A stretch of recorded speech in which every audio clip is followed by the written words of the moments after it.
नमस्कार दोस्तों, कैसे हैं आप सभी लोग। आज एक्सेल में हम बात करने वाले हैं डी गेट फॉर्मूला के बारे में, जो कि एक बहुत ही अमेजिंग फॉर्मूला है। जो काम एक्सेल में वी लुकअप नहीं कर पाता वो डी गेट फॉर्मूला बहुत ही आसानी से कर लेता है। वी लुकअप फॉर्मूला के अंदर कुछ रिस्ट्रिक्शंस होते हैं, कुछ आपके उसमें लिमिटेशंस हैं, ठीक है, लेकिन डी गेट फॉर्मूला उन किसी भी लिमिटेशन से नहीं रुकता है। ये बहुत ही अच्छे तरीके से एक्सेल में जो है वी लुकअप की जगह पे काम कर सकता है और उससे बेटर रिजल्ट्स जो है डिलीवर कर सकता है।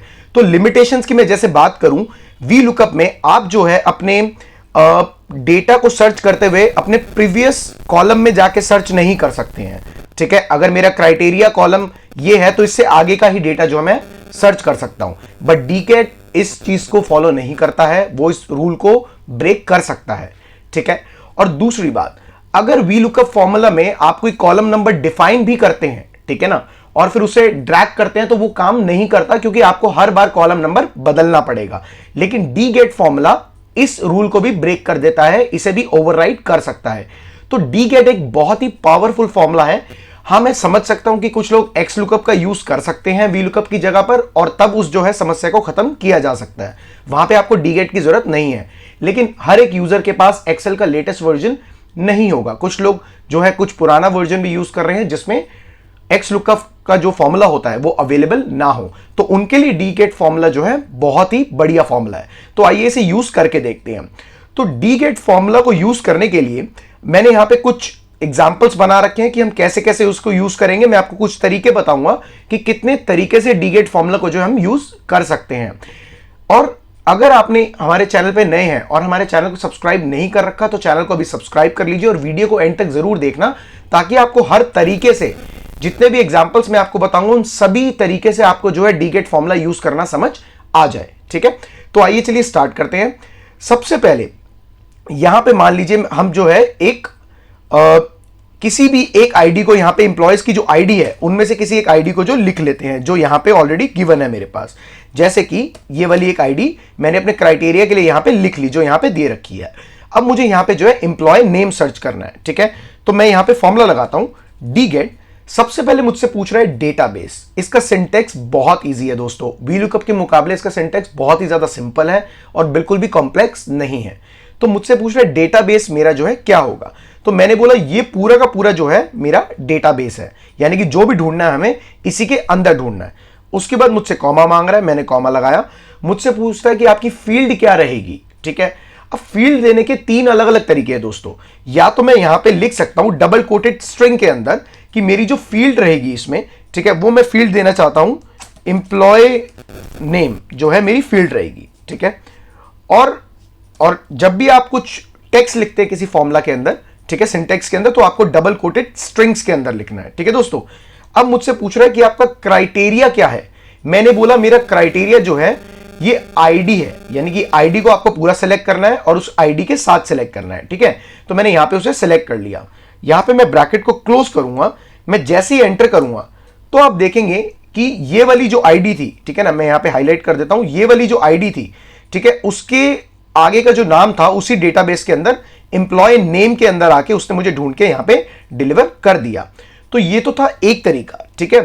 दूसरा तरीका आप क्या कर सकते हैं, जरूरी नहीं है कि आपको अपना जो फील्ड है वो इसी तरीके से डिफाइन करना है, ठीक है। आप चाहें तो इसमें सेल रेफरेंस को भी दे सकते हैं, यानी कि अगर मैं इसे डिलीट कर दूं यहां से और मैं एम्प्लॉय नेम को यहां से इस वाले रेफरेंस को बना लेता हूं कि ये मेरा जो है रेफरेंस है पूरा का पूरा, ठीक है। तो इसको जो है मैं देना चाहता हूं, मैं एंटर कर दूंगा तो भी उसने जो है मुझे ये डेटा दे दिया, क्योंकि अभी भी इस पूरे डेटा के अंदर वो एम्प्लॉय नेम की फील्ड को ढूंढ रहा है जो कि मैंने यहां से डिफाइन करा है उसे, ठीक है। तीसरा तरीका क्या कहता है कि मैं अगर रेफरेंस भी नहीं देना चाहता, ठीक है ना, मैं चाहता हूं कि एक इस पूरे डेटाबेस के अंदर वो फील्ड नंबर कौन सी है, यानी कि अगर मैं यहां से देखूंगा तो मेरी पहली फील्ड तो है आईडी, दूसरी है एम्प्लॉय नेम, तीसरी डेट ऑफ ज्वाइनिंग, जोन है मेरा चौथा और सैलरी है मेरी पांचवी फील्ड। तो मैं जानता हूं कि यहां पे एम्प्लॉय जो है, एम्प्लॉय नेम मेरा दूसरे नंबर का कॉलम है, दूसरी फील्ड है। तो मैं यहां पे क्या करूंगा, H3 जो रेफरेंस लगाया था उसे हटा के यहां पे नंबर 2 दे दूंगा।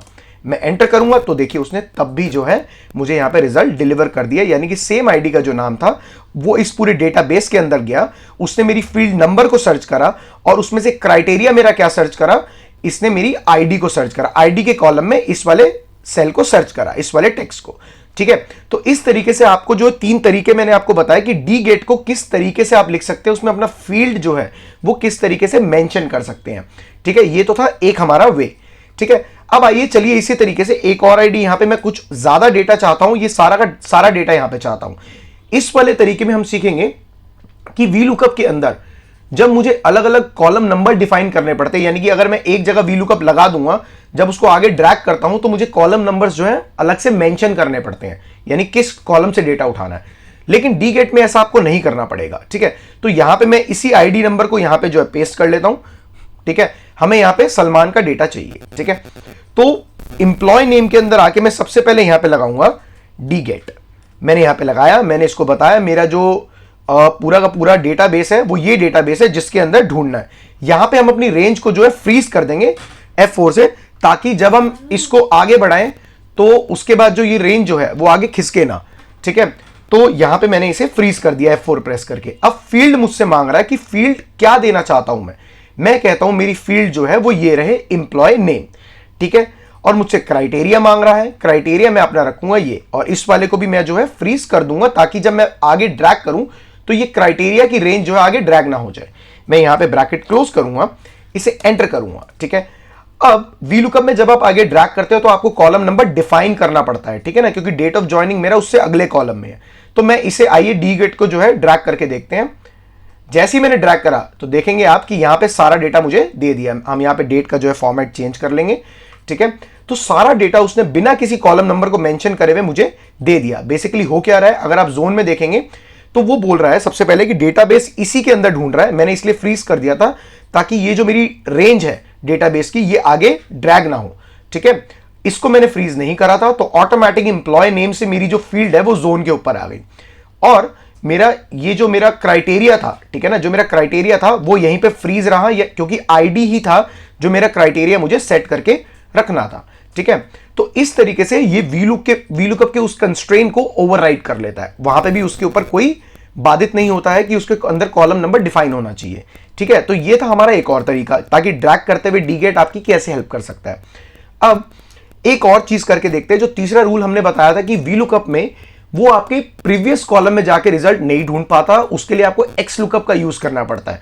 तो आइए चलिए एक बार इसको भी करके देख लेते हैं। तो यहां पे मैं क्या चाहता हूं कि मेरे एम्प्लॉय नेम से मेरी आईडी को सर्च करे, यानी कि रिवर्स में जाके सर्चिंग करे, जो वी लुकअप नहीं कर पाता। ठीक है, तो यहां पे सबसे पहले एक एम्प्लॉय नेम जो है हम मेंशन कर देंगे, जैसे कि मैंने यहां पे अमिताभ जी का नाम दे दिया हमने। यहां पे क्या बात है, तो अमिताभ जी का हमने सेम एज इट इज नाम यहां पे लिख दिया, यानी मेरा क्राइटेरिया जो है मैच करना चाहिए। अब यहां पे मैं उल्टा डी गेट लगा रहा हूं। ठीक है ना, यानी कि हम प्रीवियस में जाके उल्टे कॉलम में, रिवर्स में कॉलम्स में जाके हम जो है रिजल्ट को सर्च करेंगे। तो कैसे करेंगे, सबसे पहले मैंने इसे बताया कि मेरा डेटाबेस जो है वो यही रहेगा पूरा का पूरा। ठीक है, और उसके बाद फील्ड के अंदर मैंने बताया, या तो मैं इसे फील्ड डिफाइन कर दूंगा यहां पे। ठीक है, मैं अब आपको मैंने बता दिया 3 तरीके से आप फील्ड को जो है डिफाइन कर सकते हैं। या तो आप आईडी को ब्रैकेट्स डबल कोटेड स्ट्रिंग के अंदर यहां पे लिख सकते हैं, या फिर आप बता सकते हैं इस पूरे डेटाबेस में मेरी वो फील्ड नंबर 1 है, कॉलम नंबर 1 है, ऐसे लिख सकते हैं। या फिर सेल को रेफरेंस दे सकते हैं। सेल को मैंने रेफरेंस दे दिया, मैंने कहा आईडी को सर्च करना है इसमें। ठीक है, और उसके बाद मैंने यहां पे कॉमा लगाया। मेरा क्राइटेरिया अब क्या है, अब मेरा क्राइटेरिया है एम्प्लॉय नेम। ये वाले जो 2 हैं वो है मेरा क्राइटेरिया। ठीक है, मैंने इसे सेलेक्ट करा, ब्रैकेट क्लोज करा। जैसे एंटर करूंगा तो आप देखेंगे बहुत ही खूबसूरती के साथ इसने जो है अमिताभ जी की जो आईडी थी यहां पे OGE121 उसको यहां पे प्रिंट कर दिया, यानी रिवर्स में जाके उसने फाइंडिंग कर ली जो वी लुकअप नहीं कर पाता है। तो इस तरीके से डी गेट जो फॉर्मूला है वो एक बहुत ही पावरफुल फंक्शन है, स्पेशली फॉर दोज पीपल जिनके पास एक्सेल का लेटेस्ट वर्जन नहीं होता है। ठीक है, तो आप डी गेट को वहां पे अच्छे से यूज कर सकते हैं। And I am really hoping कि आपको डी गेट बहुत ही अच्छे तरीके से समझ आ गया होगा। मैंने पूरी कोशिश करी है कि हर एक ब्रिलियंट एग्जांपल के साथ आपको बता सकूं जितने भी पॉसिबल सिनेरियोज हो सकते हैं। आपके डेटा के ऊपर आपको कितने तरीके के सिनेरियोज मिलते हैं या आप कहीं स्टक होते हैं, तो मुझे कमेंट सेक्शन में टाइप करके जरूर बताइएगा कि आपको डी गेट समझ आया कि नहीं, या फिर कोई प्रॉब्लम अगर आपको इसमें फेस कर रहे हैं, मैं उसमें आपकी क्वेरी को जो है सॉल्व कर दूंगा। और अगर चैनल पे नए हैं तो चैनल को सब्सक्राइब जरूर कर लीजिए, ताकि आगे भी ऐसे इंफॉर्मेटिव वीडियोस जो आपको मिलती रहे। वीडियो को लाइक और शेयर करना मत भूलिएगा अपने दोस्तों के साथ, ताकि उन्हें भी ऐसी इंफॉर्मेशन मिलती रहे और वो भी अच्छे एक्सेल के यूजर्स बन सके। तब तक के लिए धन्यवाद।